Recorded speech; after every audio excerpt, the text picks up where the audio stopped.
Bismillahirrahmanirrahim. Assalamualaikum warahmatullahi wabarakatuh. Waalaikumsalam warahmatullahi wabarakatuh. Alhamdulillahirabbil alamin. Puji syukur atas kehadiran Allah Subhanahu wa taala yang mana pada kesempatan hari ini telah memberikan kita semua rahmat dan karunia-Nya berupa kesehatan dan kesempatan untuk dapat berkumpul di ruangan ini. Dan tidak lupa pula salawat beriring salam kepada Nabi besar Muhammad sallallahu alaihi wasallam dengan mengucapkan Allahumma sholli ala sayyidina Muhammad wa ala ali sayyidina Muhammad.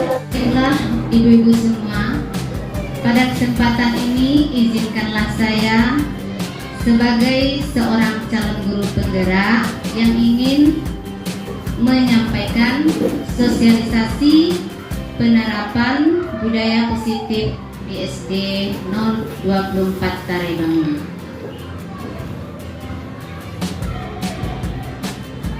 Kita pada hari ini yaitu ada 6 materi, yaitu 1. Perubahan paradigma, yang kedua motivasi perilaku manusia, yang ketiga keyakinan kelas, yang keempat 5 kebutuhan dasar manusia, yang kelima 5 posisi kontrol, dan yang keenam adalah segitiga restitusi.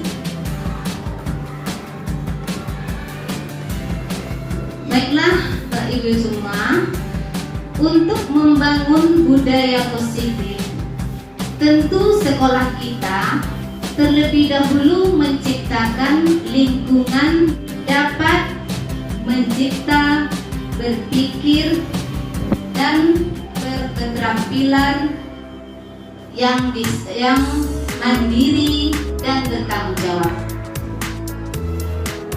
Untuk menciptakan lingkungan yang positif, aman dan nyaman, kita perlu menerapkan disiplin positif.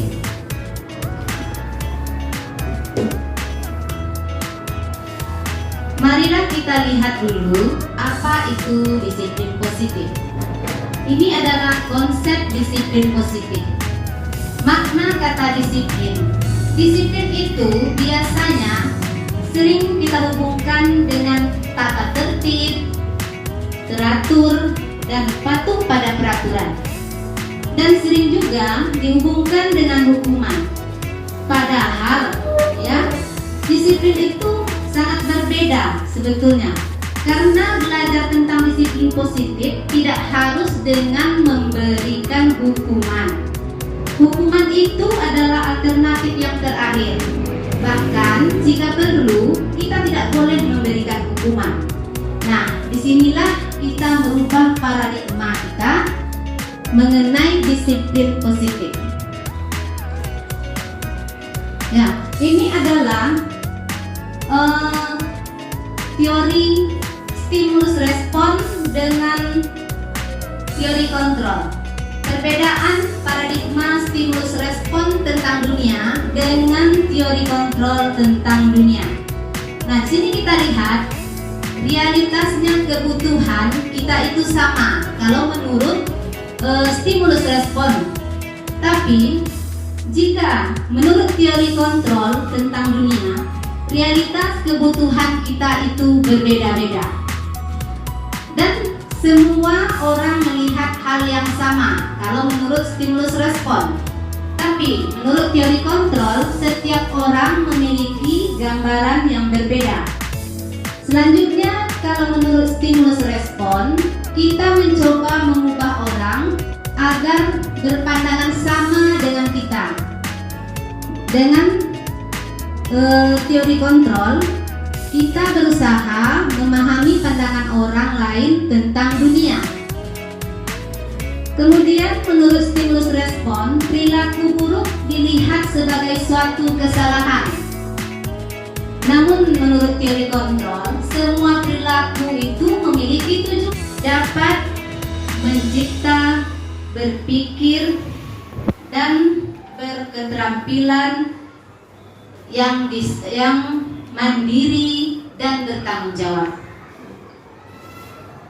Untuk menciptakan lingkungan yang positif, aman dan nyaman, kita perlu menerapkan disiplin positif.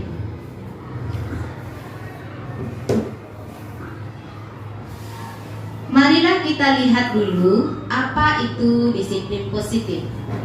Ini adalah konsep disiplin positif. Makna kata disiplin. Disiplin itu biasanya sering kita hubungkan dengan tata tertib, teratur, dan patuh pada peraturan. Dan sering juga dihubungkan dengan hukuman. Padahal ya, disiplin itu sangat berbeda sebetulnya. Karena belajar tentang disiplin positif tidak harus dengan memberikan hukuman. Hukuman itu adalah alternatif yang terakhir. Bahkan jika perlu, kita tidak boleh memberikan hukuman. Nah, disinilah kita merubah paradigma kita mengenai disiplin positif. Ya, ini adalah teori stimulus respon dengan teori kontrol. Perbedaan paradigma stimulus respon tentang dunia dengan teori kontrol tentang dunia. Nah, di sini kita lihat realitasnya kebutuhan kita itu sama kalau menurut stimulus respon. Tapi jika menurut teori kontrol tentang dunia, realitas kebutuhan kita itu berbeda-beda. Dan semua orang melihat hal yang sama kalau menurut stimulus respon. Tapi menurut teori kontrol, setiap orang memiliki gambaran yang berbeda. Selanjutnya, kalau menurut stimulus respon, kita mencoba mengubah orang agar berpandangan sama dengan kita. Dengan teori kontrol, kita berusaha memahami pandangan orang lain tentang dunia. Kemudian menurut stimulus respon, perilaku buruk dilihat sebagai suatu kesalahan. Namun menurut teori kontrol, semua perilaku itu memiliki tujuan. Nah, kemudian lagi menurut stimulus respon, orang lain bisa mengontrol saya. Berbeda dengan teori kontrol, hanya Anda yang bisa mengontrol diri Anda. Dan menurut stimulus respon, saya bisa mengontrol orang lain. Tetapi menurut teori kontrol, Anda tidak bisa mengontrol orang lain. Selanjutnya, menurut stimulus respon, pemaksaan ada pada saat bujukan gagal. Sedangkan menurut teori kontrol, kolaborasi dan konsensus menciptakan pilihan-pilihan baru. Dan yang terakhir, model berpikir menang dan kalah. Itu menurut stimulus respon tentang dunia.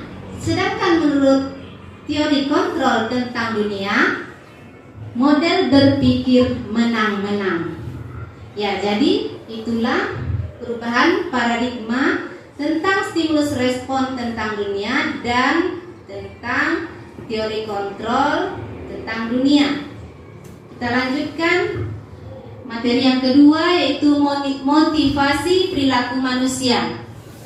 Ada 3 motivasi perilaku manusia. Ya, yang pertama yaitu untuk menghindari ketidaknyamanan atau hukuman. Jadi di sini ibu-ibu kita mungkin pernah anak kita ini, murid-murid kita, motivasinya itu ada mungkin dalam melaksanakan tugas yang diberikan oleh guru. Mereka ada motivasi mengerjakan tugas itu karena adanya hukuman, karena takut dengan hukuman. Jadi motivasinya itu karena menghindari hukuman dan ketidaknyamanan bagi mereka. Jadi itu adalah motivasi eksternal, bukan dari dalam diri mereka. Kemudian yang kedua, Motivasinya untuk mendapatkan imbalan atau penghargaan dari orang lain. Nah, mungkin Bapak Ibu semua mungkin pernah juga memberikan imbalan kepada murid-murid atau kepada anak kita sendiri di rumah. Contohnya, mungkin nanti kalau kamu dapat juara 1, 2 atau 3, kamu akan ibu belikan sepeda baru. Nah, dengan imbalan itu anak itu akan termotivasi. Tetapi mereka hanya termotivasi dengan imbalan yang kita janjikan itu. Jadi dia hanya termotivasi untuk mendapatkan imbalan atau suatu penghargaan dari orang lain. Nah, itu motivasi eksternal, bukan dari dirinya sendiri, bukan timbul dari dalam diri sendiri. Nah, kita lihat motivasi perilaku manusia yang ketiga, yaitu untuk menjadi orang yang mereka inginkan dan menghargai diri sendiri dengan nilai yang mereka percayai. Nah, disinilah motivasi yang ketiga ini adalah motivasi yang datang dan lahir dari dalam diri mereka sendiri, tidak karena adanya hukuman atau tidak ada karena imbalan. Jadi ini disebut dengan motivasi intrinsik, motivasi yang lahir dari dalam diri sendiri. Ya, kita lanjutkan yang ketiga, yaitu keyakinan kelas. Keyakinan kelas ini adalah fondasi dan arah tujuan sebuah sekolah atau kelas yang akan menjadi landasan dalam memecahkan konflik atau permasalahan di dalam sebuah sekolah atau kelas. Ya.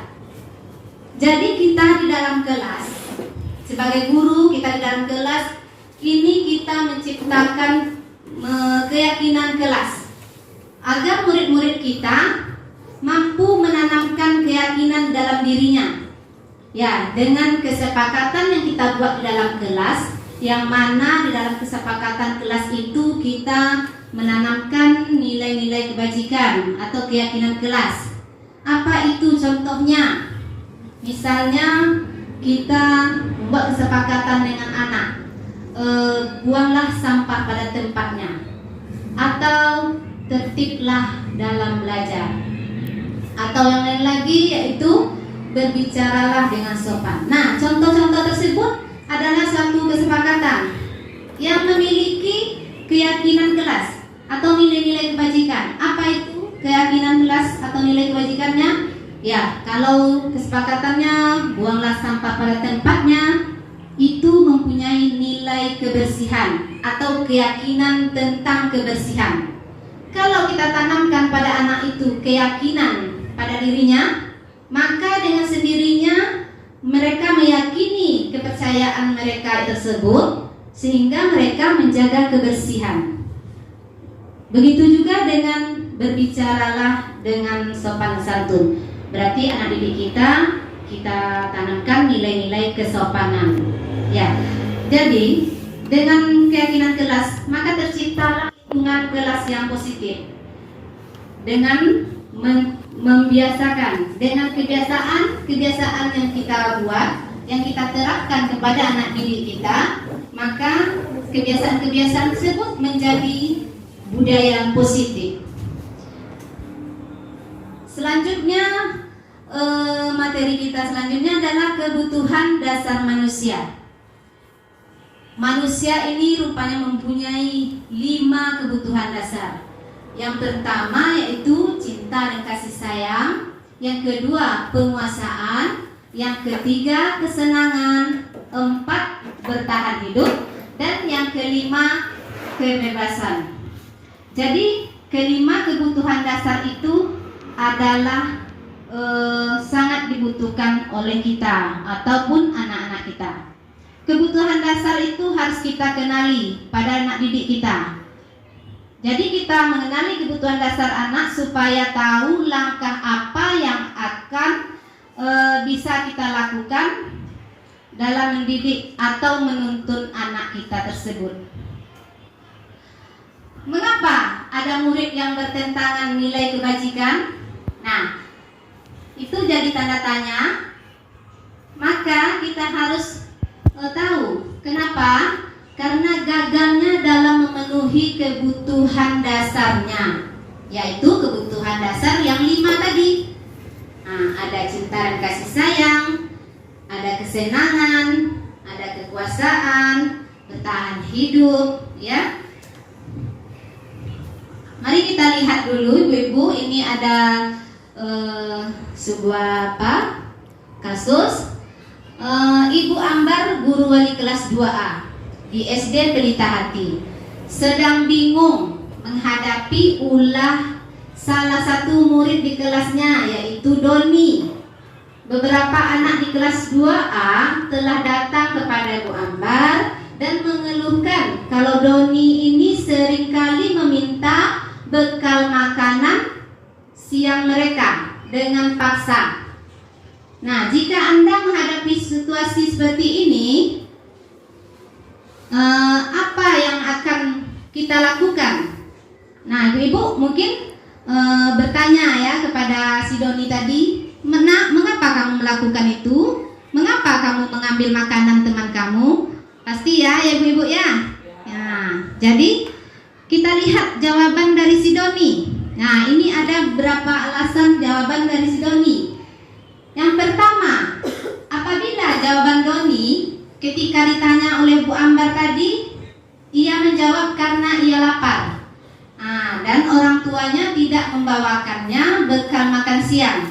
Nah, dari situ kita ketahui bahwa Doni tersebut berusaha memenuhi kebutuhan dasarnya, yaitu kebutuhan untuk bertahan hidup. Nah, yang kedua, apabila Doni tadi menjawab dengan alasan karena dia merasa senang temannya jadi perhatian sama dia, jadi memperhatikan dia. Dari jawaban itu kita bisa ketahui kalau Doni tersebut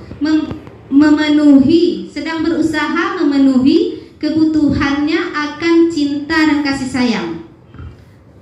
Selanjutnya yang ketiga, apabila Doni menjawab dia merasa hebat karena dia sudah berhasil membuat temannya takut dan menuruti keinginannya, maka berarti Doni sedang berusaha untuk memenuhi kebutuhan dasarnya akan kekuasaan.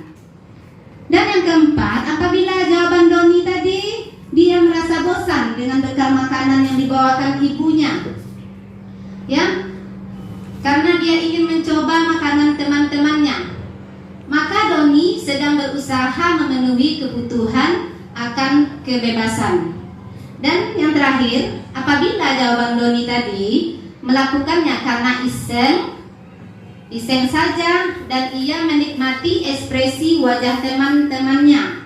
Mungkin dia melihat wajah-wajah temannya yang kesal dengan tingkah lakunya, maka dengan demikian berarti Doni itu sedang berusaha untuk memenuhi kebutuhannya akan kesenangan. Nah, dari situ kita dapat mengetahui apa saja kebutuhan-kebutuhan dasar yang ingin dipenuhi Doni dari jawaban-jawabannya tadi, ya. Kemudian kita lanjutkan pada materi yang kelima, yaitu tentang posisi kontrol. Menurut dosen menyimpulkan ada 5 posisi kontrol yang diterapkan oleh guru atau orang tua, yaitu yang pertama menghukum, yang kedua membuat orang merasa bersalah, yang ketiga teman, yang keempat posisi monitor dan atau manajer atau pemantau, dan yang kelima yaitu posisi manajer. Jadi guru atau orang tua mempunyai 5 posisi kontrol. Nah, contohnya kita lihat lagi. Posisi kontrol yang pertama yaitu menghukum. Apabila ada anak yang berbuat salah atau perilaku yang menyimpang, jika kita sebagai guru berada pada posisi kontrol menghukum, berarti kita ini akan berkata, contohnya, kamu selalu saja yang salah, pasti selalu yang terakhir menyelesaikan tugas. Itu contoh. Kamu lagi. Nah, dengan perkataan itu kita telah membuat anak merasakan tidak adanya kepercayaan, membuat anak kesal kalau kita melakukan posisi menghukum tersebut. Dan kedua yaitu posisi kita membuat orang merasa bersalah, di mana pada posisi ini jika murid berbuat salah, guru melakukan posisi membuat orang merasa bersalah. Contohnya, anak yang berbuat salah, misalnya dia mengganggu temannya, lalu guru tadi akan berkata, ibu sangat kecewa sekali dengan kamu nak. Nah, dengan kalimat kecewa, kita telah membuat anak merasa bersalah atas kesalahannya karena gurunya telah berkata seperti itu. Nah, murid kita akan memiliki penilaian diri yang buruk tentang diri mereka. Nah, posisi itu akan membuat kita akan membuat anak kita gagal, ya. Yang keempat, posisi guru sebagai monitor atau pemantau. Pada posisi ini guru akan mengajukan pertanyaan, peraturan apa, kemudian sanksi apa yang akan kamu dapatkan apabila melakukan kesalahan itu. Dan yang terakhir adalah posisi manajer. Nah, posisi manajer ini inilah posisi yang terbaik di mana seorang guru jika melihat kesalahan yang dilakukan oleh anak, maka seorang guru akan melakukan posisi manajer, di mana dia menanyakan keyakinan yang ada pada diri anak itu, dan guru meyakinkan anak dan untuk berusaha memperbaiki kesalahan anak didik itu. Kita lanjut pada posisi kontrol tadi. Nah, pada 5 posisi kontrol tadi, motivasi eksternal yang ada pada posisi kontrol tadi yaitu pada posisi menghukum atau membuat orang merasa bersalah, itu identitas gagal, termasuk identitas gagal, ya, itu termasuk perilaku kontrol negatif. Dan posisi kontrol kita sebagai teman dan pemantau itu termasuk perilaku kontrol positif dan identitas sudah berhasil. Tapi itu termasuk juga motivasi eksternal. Sedangkan posisi kontrol sebagai manajer itu adalah merupakan kontrol diri dan motivasi intrinsik pada anak didik kita. Kita lanjutkan yang keenam. Yang keenam yaitu tentang restitusi. Nah, restitusi ini adalah sebuah cara menanamkan disiplin positif pada murid. Restitusi adalah proses menciptakan kondisi bagi murid untuk memperbaiki kesalahan mereka sehingga mereka bisa kembali pada kelompok mereka dengan karakter yang lebih baik, yang lebih kuat menurut Gosen 2004. Kemudian menurut Chelsen-Gosen 1996, restitusi juga adalah proses kolaboratif yang mengajarkan murid untuk mencari solusi dari suatu masalah dan membantu murid berpikir tentang orang seperti apa yang mereka inginkan dan bagaimana mereka harus memperlakukan orang lain. Nah, restitusi melalui restitusi, ketika murid berbuat salah, guru akan menanggapi dengan cara yang memungkinkan murid untuk membuat evaluasi internal tentang apa yang dapat mereka lakukan untuk memperbaiki kesalahan mereka dan mendapat kembali harga dirinya. Restitusi menguntungkan korban tetapi juga menguntungkan orang yang telah berbuat salah. Jadi ibu-ibu, restitusi ini adalah cara kita dalam memperbaiki kesalahan anak, dalam mengembalikan anak pada harga dirinya. Ya, proses yang mana tadi suatu proses menciptakan kondisi bagi murid untuk memperbaiki kesalahannya. Nah, di sini dapat kita contohkan, misalnya anak yang berbuat salah, misalnya si Doni tadi lagi ya ibu ya, Doni tadi menumpahkan air minum temannya, satu contohnya. Nah, sebagai seorang guru kita melihat kesalahan anak tadi, kita akan memanggil anak kita tersebut dan keduanya, yang ditumpahkan air minumnya dan yang menumpahkan air minumnya. Kita panggil keduanya, lalu kita tanya kepada anak yang bersalah tadi, kenapa dia menumpahkan air minum tersebut, dan kita menanyakan keyakinan apa yang dia percayai. Kita kembalikan kondisinya dan kita persilakan anak tersebut untuk memikirkan solusi apa bagi dirinya untuk memperbaiki kesalahannya tersebut.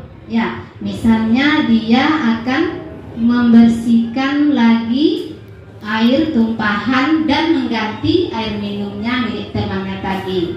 Nah, itu adalah suatu restitusi yang kita lakukan dengan kita cara tidak menghukum, ya. Cara yang tidak menghukum, kita melakukan cara sebagai kita melakukan posisi kita sebagai seorang manajer, ya. Ya ibu-ibu ya, kita tidak menghukum dan atau kita hanya memberi sanksi. Ada bedanya ibu-ibu, hukuman dan sanksi itu ada bedanya. Kalau kita beri hukuman, misalnya kita akan menyuruh Doni tadi, Doni, karena kamu telah menumpahkan air minum teman kamu, maka kamu jam pelajaran ibu berada di luar lapangan, berdiri di depan tiang bendera. Itu adalah suatu hukuman.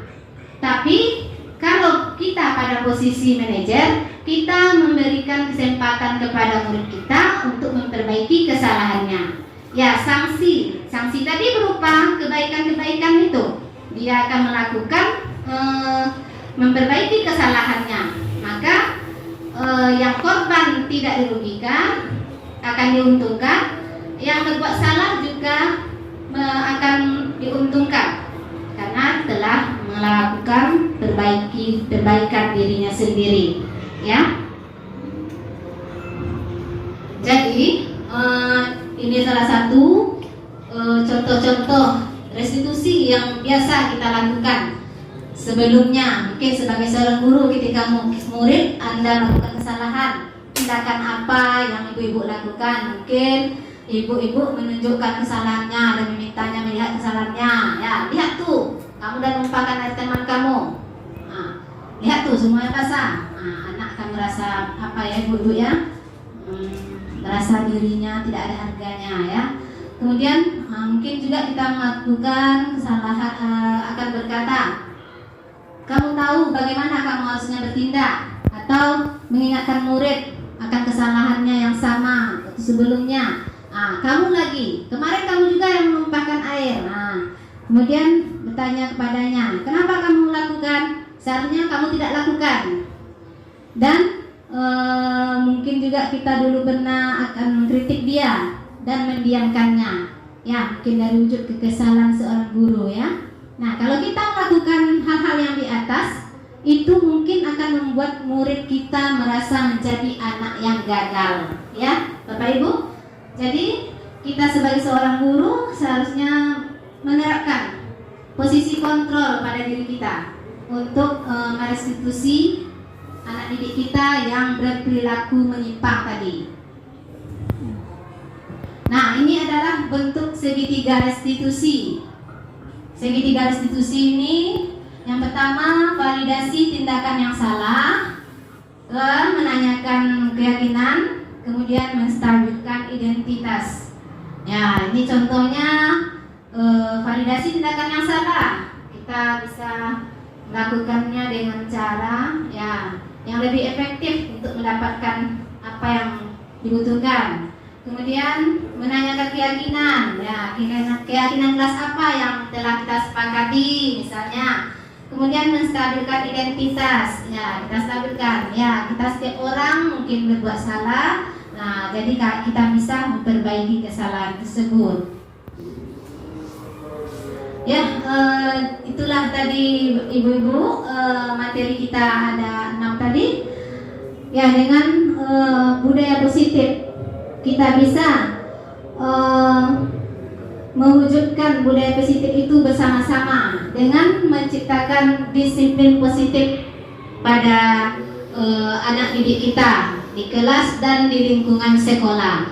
Dan 5 posisi kontrol yang sudah kita ketahui tadi, yang mana posisi yang kelima yaitu sebagai manajer, itulah yang seharusnya kita lakukan kepada anak didik kita. Ya. Marilah kita maju bersama menembus batas cakrawala demi kemajuan dunia pendidikan dengan rasa bahagia. Ya, sekian tadi dari saya Bapak Ibu. Jika ada yang kurang, itu kesalahan dari saya. Mohon maaf jika saya kurang dalam penyampaian. Terima kasih atas kesempatan yang sangat bagus ini bagi saya. Assalamualaikum warahmatullahi wabarakatuh.